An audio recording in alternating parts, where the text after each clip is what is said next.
Pernahkah kalian memberikan sesuatu di luar dari biaya resmi?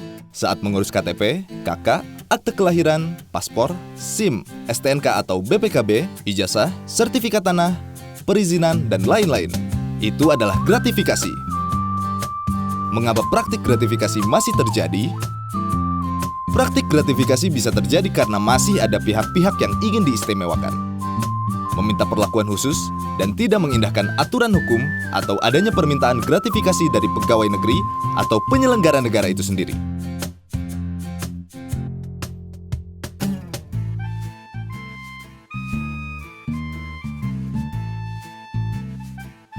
Coba kita lihat contoh berikut. Orang tidak mau antri untuk mendapatkan layanan publik.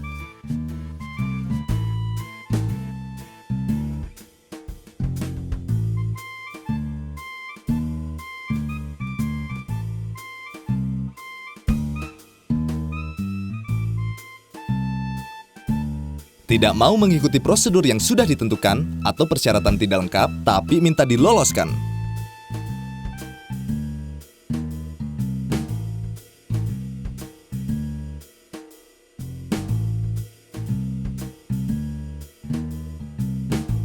Menghindari sanksi dengan cara membayar petugas. Apa yang sebaiknya kita lakukan agar terhindar dari praktik gratifikasi? Pertama, tidak memberikan gratifikasi.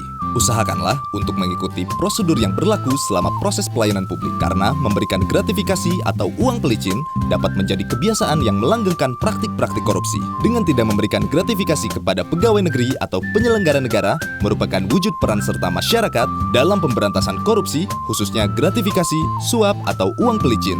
Masyarakat perlu mengetahui berapa biaya resmi yang harus dikeluarkan. Di lain pihak, institusi pelayanan publik secara transparan wajib mencantumkan prosedur yang harus diikuti dan biaya resmi yang harus dikeluarkan. Apabila pegawai negeri atau penyelenggara negara memaksa masyarakat untuk memberikan gratifikasi ilegal, maka masyarakat dapat melaporkannya ke aparat penegak hukum. Masyarakat dapat berperan serta dalam pemberantasan korupsi dengan tidak memberikan gratifikasi ilegal. Jangan beri dan jangan terima gratifikasi ilegal.